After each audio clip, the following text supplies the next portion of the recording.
성부와 성자와 성령의 이름으로 아멘. 요한사도의 말씀을 읽겠습니다. 나는 양들이 생명을 얻고 또 얻어 넘치게 하려고 왔다. 성부와 성자와 성령의 이름으로 아멘. 예, 또 반갑습니다. 한 주 동안 잘 지내셨습니까? 네. 그리고 오늘은 이 시간은 신앙인은 생명의 편이다라는 강의로 윤리는 아는 것도 많네 270에서 285페이지를 참고하겠습니다. 깨와 소금을 섞으면 깨소금인데 깨와 설탕을 섞으면 뭘 하지요? 잘 모르겠지요. 아이고, 그렇게 단순하게 아이고, 깨달음. 또 갑자기 또 바보 또 틀리는. 이 시간도 여러분에게 유익이 되는 깨달음의 시간이 됐으면 좋겠다는 바람으로 이 강의를 시작하겠습니다. 호미니 루푸스라는 라틴어 말이 있습니다. 인간은 인간에게 있어서 늑대다라고 하는데 그 말에 동의하십니까? 그런데 사실 모든 동물들은 이렇게 자기 생존을 위해서 다른 생명을 죽입니다. 근데 인간만은 유독 꼭 생존을 아니라도 죽이는 경우가 있습니다. 그죠? 쾌락을 위해서라든지 뭐 재미를 위해서. 그래서 어쩌면 인간의 이기주의는 악한 것 같습니다. 더욱이 돈이라면 무슨 짓이라도 하는 사람들. 정말 우리가 흔히 이야기해서 검수맛도 못한 인간은 사회를 절망감으로 몰아가고 있습니다. 지금 현대를 자살 문명, 죽음 문화. 정말 이런 표현들은 듣는 것만 해도 이게 섬뜩하다는 생각이 듭니다. 그죠? 소비주의, 쾌락주의, 그릇된 반문화, 황금만능주의에 인한 인간 지옥, 이런 표현까지 사용하고 있는 현실입니다. 어쩌면 지금 인류는 희망의 빛을 잃고 대혼란 안에 살아가는 것이 아닌가.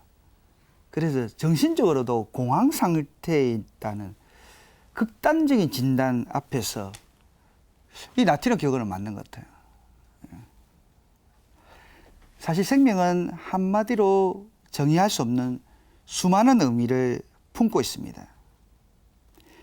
이 사실은 우리 주변에서 제기되는 갖가지 문제점들이 생명과 직접적으로 혹은 간접적으로 연관된 사실에서 잘 알 수 있습니다. 이를테면 낙태, 자살, 안락사, 노이 문제, 환경 문제 등등 많은 문제들을 고민하고 의논하는 이유가 이런 모든 전반적인 문제들이 생명하고 직결되어 있기 때문입니다. 그런데 제가 이렇게 말씀드린 이 많은 문제들이 오직 현대에서는 경제적인 측면에서 판단된다는 것, 그리고 또 눈으로 보이는 것만. 사실 우리가 눈으로 보는 게 얼마나 이렇게 속임이 많은지, 그런데도 시각적이고 외적인 판단에서 적용되고 있다는 점이 매우 심각합니다. 한 인간을 평가하는 데 있어서 돈이나 권력이나 명예 따위로 결정하는 탓에 모든 사람의 로망이 되어 있습니다. 이건 남녀노소를 가리지 않습니다. 그런 탓에 정말 고귀하고 또 존중되어야 할 가치가 뒤로 밀려지고 오로지 성적, 오로지 1등, 오로지 성공을 위해서, 그러니까 엄마들이 그 가슴을 버리라. 친구는 나중에 다 네가 어느 자리에 있으면 다 사귈 수 있기 때문에. 그러니까 친구는 이겨야 낼 경쟁자에 불과하다라고 하면서 스스로 인격을 연마하고 도덕적 가치관을 익히기보다 스펙 쌓기에 열중합니다. 어떤 면에서 내가 좋아하는 일이 아니라 남이 좋아할 일들, 남이 만족해 할 일들.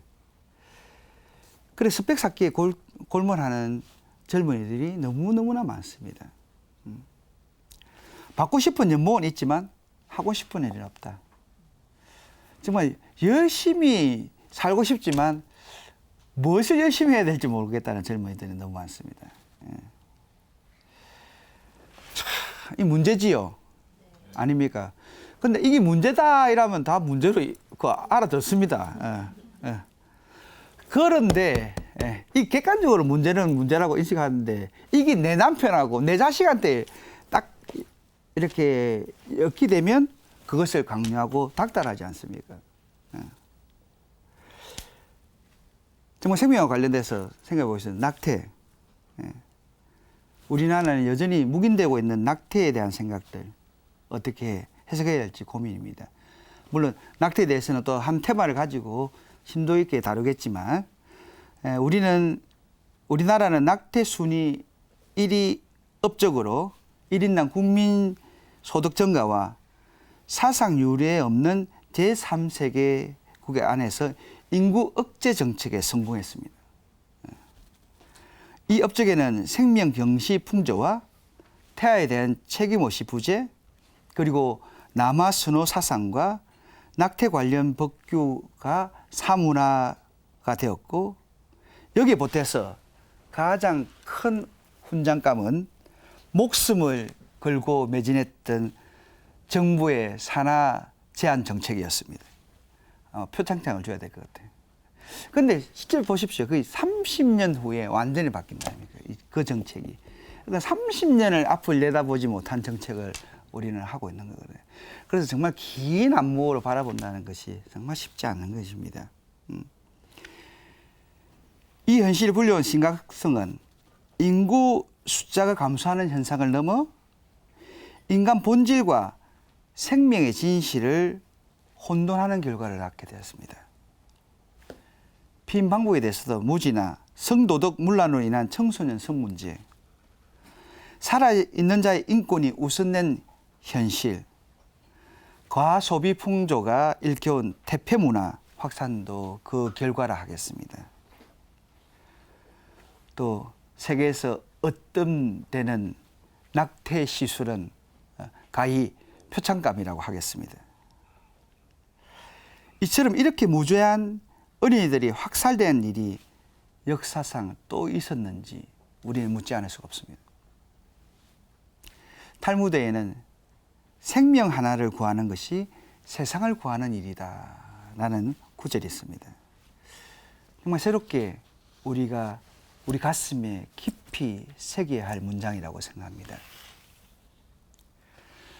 그리고 생명 문제는 배아복제 역시 같은 차원에서 추론할 수 있습니다. 배아복제 연구는 인간 생명체인 배아의 복제와 파괴라는 반생명적 행위를 수반하는 행위 외에 다른 무엇이 아닙니다. 인간 배아를 복제한다는 것은 인간의 생명을 인위적으로 조작하여 생산해낸다는 것입니다. 이는 인간 생명은 하느님으로부터 왔다는 거룩한 걸작품으로 믿는 카톨릭 신앙의 정면으로 도전하는 것입니다. 인간 생명이 언제부터 시작되는가에 대한 논쟁에서부터 배아복제의 윤리적 문제가 발생합니다. 사실 인간 생명이 언제부터 시작되는지 그 논쟁은 아주 오랜 역사를 가지고 있습니다. 그리고 지금도 오늘날에도 그 논쟁은 지속되고 있습니다. 근데 가톨릭 교회의 전통적인 가르침은 영혼을 가진 인간 생명이 탄생하는 최초의 결정적인 순간은 수태이다. 즉 정자와 난자가 합쳐지는 순간을 생명의 시작으로 봅니다. 이 순간에 유일하고도 반복될 수 없는 유전인자로서 아버지와 어머니의 생명과 구별되는 새 생명이 주어지는 것입니다. 따라서 복제된 인간 배아를 이용하여 치료제를 만들고 의약품을 생산하는 발상은 난치병 치료에 앞서 하나의 생명을 위해서 다른 생명을 희생시키는 행위일 뿐입니다. 사실 이 부분에 대해서도 또 한 테마를 가지고 심도 있게 다룰 건데, 사실 여기에 우리 한국이 열광했던 이유가 뭡니까? 이것도 다 경제력 때문입니다. 그러니까 모든 것 안에 경제가 우선되어 있는 것이 가장 큰 문제이죠. 또 자살은 근본적으로 자기 사랑의 거부이고 생존 본능의 부정입니다. 어찌 보면 이건 죽음에 항복한 것이 아니라 삶에 항복한 행위입니다. 다시 시작할 용기를 버리는 거 아니겠습니까? 사실 우리는 많이 결심해도 뭐 작심삼일이란 말이 그냥 나왔겠습니까? 아무리 막 마음을 다져도 또 여러분도 성경도 읽겠다 하면 또 3일 있다 또 뭐 못 읽고 하는 것처럼, 그지요? 그래서 이렇게 쭉 같이 하시는 성경 통도도 참 중요한 건데, 그러면 작심삼일 같으면 어떻게 하겠습니까? 3일 후에 또 다시 시작하면 되지. 그래서 우리 나약한 우리에게 현명한 방법은 항상 새롭게 시작하는 겁니다. 넘어졌다고 했을 때 다시 일어나는 그것이 더 중요할 것 같습니다. 사실 이 세상에 태어나고 싶어서 태어난 사람이 있습니까? 우리가 선택한 거 아닙니다. 하나님께 보내주셨고, 그렇다면 돌아가는 것 역시도 우리의 선택이 아니라 하나님께서 불러주실 때 간다는 거죠. 요즘 노인네들이 제일 좋아하는 폭포가 나이아가라 폭포라고 그러던데, 그래도 다들 이렇게 천국이 좋다 해도 지금 당장 가고 싶은 마음은 잘 없는가 봐요. 저희 본당에 지금 연도회가 억수로 활성화되고 있는데, 제가 늘 할 때 연도회 갈 때마다 제가 있을 땐 절대 돌아가시지 말라고, 막 장례식 할 힘도 없고, 그러니까 제가 있을 때까지 하지 말라니까 전부 다 요즘 실제적으로 제가 1년 한 반 돼서도 연도에 열심히 나오신 분 중에서 돌아가신 분 한 분도 없어요. 그러니까 연도에 할아버지 할머니들 적극적으로 잘 나오고 있습니다. 정말 그렇게 삶도 태어나는 것도 선택이 아니었듯이 죽음도 우리 선택도 아니고, 다만 지금 이 순간을 우리는 살아갈 뿐인 것 같습니다. 우리의 살아감 또한 이 순간의 따름이 아닌가 싶습니다.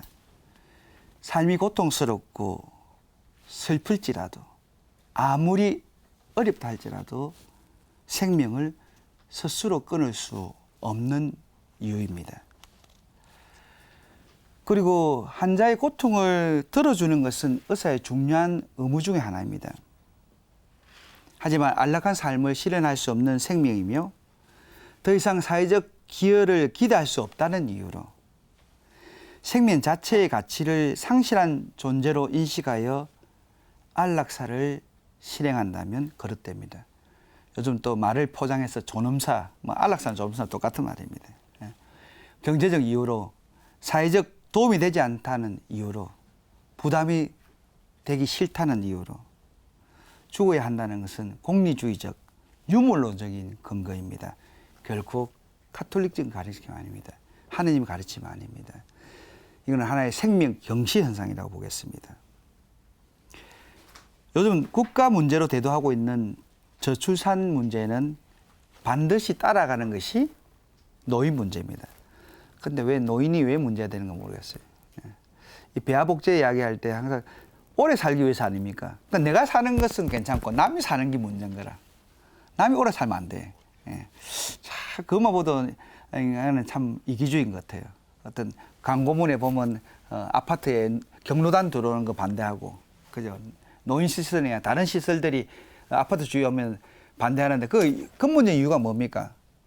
집값 떨어진다고 그러잖아요. 오로지 그러니까 돈이 문제가 돼 있는 그것이 참 문제인 것 같습니다. 인간의 삶이란 자신의 노인이 됨을 준비하면서 살아가는 자연스러운 과정인 것 같습니다. 스스로 힘이 빠지는 거, 그죠? 저도 그래서 늙어가는 자꾸 요즘 힘이 빠지는 것 같은데 아무도 안 웃네. 웃으라고 했더니. 또 미래 세대의 요구와 타 생명의 요구를 들어주시는 우주인으로서의 의무는 푸른 지구를 후손들에게 물려줘야 될 의무가 있습니다. 그러니까 그 후손을 위해서 절제하여 지구를 가꾸는 일이야말로 참 우주인의 모습인 것 같습니다. 사실 이제 지구 자원은 한 50년밖에 없다고 하는데 뭐 사실 제만 해도 그 나이까지 뭐 살지도 모르겠는데 그렇지만 우리 후손들은 우리 자식들은 그렇게 여러분이 소중히 생각하는 자식들이 살아가야 할 환경은 푸른 지구 아니겠습니까? 인간은 자연을 떠나서 살 수 없습니다. 그만큼 이렇게 요즘 지구가 몸살하는 것 같아서 요즘 나이도 지금 봄이 없어지지 않습니까? 요즘 날씨도 보면 낮에는 더운데 밤낮은 너무나 춥고 변화무쌍하는 그것은 저는 마치 지구가 몸살하는 것 같아요. 그래서 마음이 너무 아픕니다. 그럼 좀 뚱뚱한 나라도 빨리 사라져야 되나? 지구가 나를 지탱한다고. 정말 자연이 앓을 때 인간이 받게 되는 상처는 얼마나 크겠습니까? 그죠? 사회의 부정적인 현상은 생명이 경제적 유용성에 따라서 판단된다는 것입니다. 생명체는 그 자체로 소중합니다. 그래서 헌법의 제1조항이 생명권 아닙니까? 다른 존재에서 이용될 수 있는 가치로 평가될 수 없는 것이 생명입니다. 여러분 아무것도 다 할 수 있다 하더라도 그러니까 사탄이 욥기에 보면 2장에 보면 하나님께 욥을 그렇게 자랑할 때 하는 이야기 사탄이 딱 하나님 보고 하지 않습니까? 욥의 몸을 치십시오. 생명을 치면 다른 하나님 배신할 거다고 딱 이야기하잖아요. 그죠? 그만큼 우리는 모든 것에서 생명을 잃다면 건강을 잃으면 아무것도 필요 없는 겁니다. 근데 그걸 치기 시작하면 잘 믿던 사람도 흔들리게 됩니다. 그죠? 그만큼 생명이라는 것은 소중한데도 여러분의 생명은 정말 한 사람 한 사람 다르고 얼마나 소중합니까? 그럼 내가 생명이 소중한 것처럼 옆에 있는 그 생명도 너무나 소중한 것이에요. 이렇게 생명이 가진 본래의 가치, 그것을 제대로 찾도록 하고 생명에 대한 부정적 현상을 뛰어넘는 것이 우리 신앙인들이 함께 해야 될 과제가 아닐까 생각해 봅니다. 그러니까 죽은 문화에서 생명 문화로 옮겨갈 수 있도록 인간다운 문명 사회를 건설할 수 있도록 하는 것이 우리의 일입니다. 사실 세상이 살기 위험한 장소가 된 것은 사람이 악해서가 아니라 그 위험에 대한 아무런 행동을 하지 않기 때문이라는 아인슈타인이 그런 이야기를 하는데 그 말에 귀를 기울여야 되겠습니다. 내가 무엇을 할 수 있을까? 그렇게 생각하지 마시고 내가 이거라도 하나라도 한다는, 내가 꽃 하나를 피울 때 정말 아름다운 꽃이 이렇게, 어제도 저희들이 성모의 밤을 했는데 그때 볼 때 초 하나 별로 아니지만 거기 여러 개 모였을 때 아름다움은 더 발산하지 않습니까? 그죠? 사실 생명은 신비 그 자체라고 합니다. 그러기에 인간은 언제나 생명을 이해하려 노력했고 지금 세대도 예외가 아닙니다. 그런데 생명을 나타내는 한자 명을 보면 명이라는 것은 인간의 의지나 관점, 필요에 의해서 임의로 조작되거나 변화시킬 수 없는 것입니다. 그러니까 하늘로부터 내려온 명령이라는 것입니다. 따라서 모든 비용을 치러서라도 또 생존을 하는 것이 말하는 것이 아니라 하느님의 명령에, 하늘의 명령에 부합한 방법으로 가치를 추구하는 삶이 되어야 한다는 것을 의미합니다. 따라서 생명은 의미 있고 가치 충만한 것이어야 하기에 우리는 생명이 무엇이냐고 묻는 것을 바꾸어서 어떻게 생명의 존귀함을 이해하고 어떻게 생명을 고양시킬 수 있을까? 그렇게 묻는 것이 옳을 것 같습니다. 그러니까 인간의 행위 윤리적 측면에서도 이런 접근을 해야 될 것 같습니다.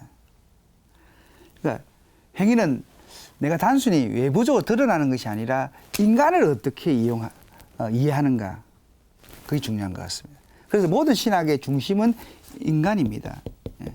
인간을 배제한 신학은 있을 수 없죠. 그러니까 아까 저번 시간에 제가 사랑학이라고 이야기한 것은 하느님이 사랑을 창조했고 그 하느님과 관계 안에 있는 그 인간을 잘 알아야 생명을 어떻게 다루는 모든 문제가 이렇게 해결할 수 있는 고리가 되는 것입니다. 무관 생명을 직접적이고 고의적으로 살해하는 행위는 지극히 부당한 행위다라고 했습니다. 예. 정말 인간 생명은 그 가치로 소중하다는 것. 그런데 그 기준이 요즘 경제적인 측면이라는 것에서 섭섭함을 삼키지 않을 수 없습니다. 사실 차별을 넘어선 정의와 관용 위에서 모든 삶의 질서가 재편성되어야 합니다. 그 생명을 수하고 살리는 것이 우리 신앙인의 의무라고 사명이라고 하겠습니다. 예. 따라서 인간다움에 반대되는 과학과 생명을 지키지 못하는 생명인의 부재 현상은 사회를 어둡게 할 것이고 멸망으로 향해서 나아갈 수밖에 없습니다. 그런데 생명 지키기 위해서는 방대한 보고서나 연구소가 필요한 것이 아니라 생활 적조에서 실생활 안에서 적재적소에서 우리가 정말 생명을 살리기 위한 운동을 하는 것입니다. 이 시대에 살아가는 성숙한 윤리인들에게는 확고한 신념이 필요합니다. 세상이 가진 힘의 논리와 과학의 독선이 유도하는 생명 경시 풍조에 신앙인들마저 묵묵해서는 안 됩니다. 정말 그러면서 우리는 낙태에 반대하고 생명을 지켜나가는 데서 우리가 선봉장이 되어야 할 분명한 이유가 있습니다. 온 세상이 인터넷에 끌려 가상 공간과 온갖 연상 매체들이 퍼붓고 있는 삶의 이미지에 홀려 있습니다. 정말 세상은 유혹이 가득하지만 우리는 그런 유혹에서도 단호해야 되겠습니다. 인간에게 인간의 가장 소중한 것, 인간의 생명을 존중하는 것.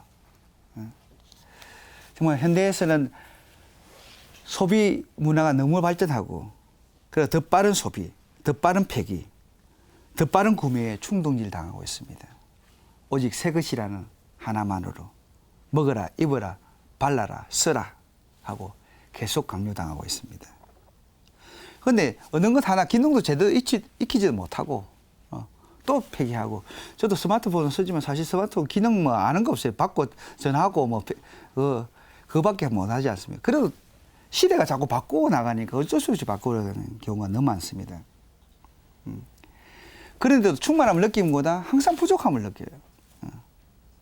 무엇을 얻고 성취하기 위해서 가진 수단과 방법을 가리지 않는 것이 지혜인 줄 오해하고 있는 세상의 관점은 각자 자신의 역할조차 소화하지 못하고 있습니다.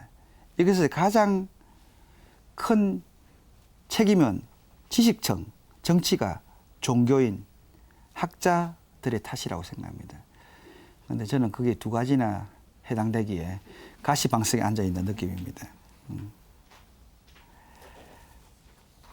정말 현대는 사상에서 지식을 분리시켜 자유로운 과학이 되었으나 반성하는 과학에서는 멀어졌다.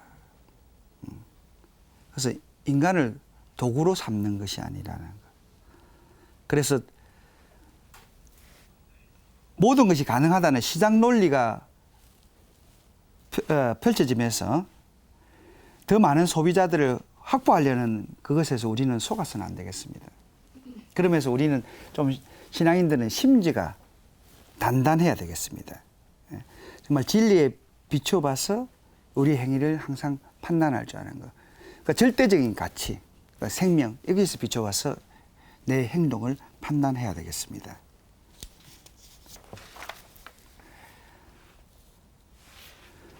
현대는 보아라 모든 목숨은 나의 것이다는 하나님 말씀을 들어야 하겠습니다. 세상의 모든 만물들은 살아라는 주님의 말씀대로 생존합니다. 때문에 살리지 않고 죽이는 일은 모두 그분의 뜻을 거역하는 죄입니다. 솔로몬이 지혜로운 것은 생명을 선택이기 때문입니다. 그죠? 내한테 불이익이 오더라도 생명을 선택하게 만들지 않습니까? 삶은 하나님과의 관계를 떠나서는 결코 이해될 수 없습니다. 하나님 안에서 생명은 관계 개념입니다. 말하자면 생사를 물리 현상으로 보지 않고 신앙과 윤리 현상으로 보는 것이지요. 하나님의 계명에 따른 자는 살 것이고 그러지 않는 경우는 죽음만이 기다릴 것입니다. 따라서 생명은 선이고 죽음은 악인 것입니다. 그러니까 선을 한다는 것은 생명을 살리는 것이고 악을 행한다는 것은 죽인다는 것을 우리는 알아야 되겠습니다. 그런 측면에서 우리가 죽음 문화에서 생명 문화로 가기 위해서는 소유 문화가 낳는 비인간화를 해독시키고 생명을 경시하는 문화적 풍토를 해결해 나가게 되어 있습니다. 그러기 위해서는 주는 문화, 소유하는 문화보다 주는 문화, 그리고 죽이는 문화보다 생명을 존중하는 문화로 가야 되겠습니다. 그래야 새 문명을 이뤄내고 꽃피울 것을 의심치 않습니다. 사실 이렇게 생명이라는 주제를 다루기에는 너무나 짧은 시간입니다. 그래서 아주 여러분도 보다시피 강의록을 제가 많이 뛰어넘었는데, 그렇지만 생활 속에서 생명에 관한 기본적인 일을 돕는데 작은 도움은 되었으리라고 생각합니다.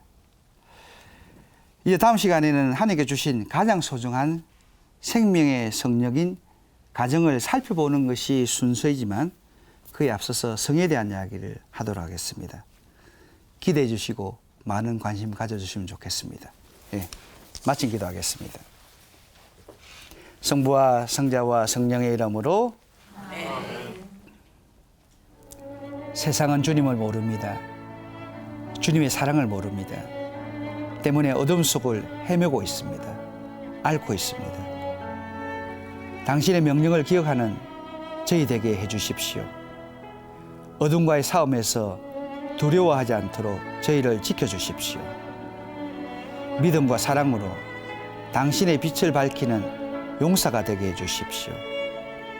저희를 더욱 튼튼하게 하시어 생명을 심는 자랑스러운 하느님의 리더가 되어 살도록 살펴주십시오. 우리 주님 예수 그리스도를 통하여 비나이다. 아멘. 성부와 성자와 성령의 이름으로 아멘. 감사합니다.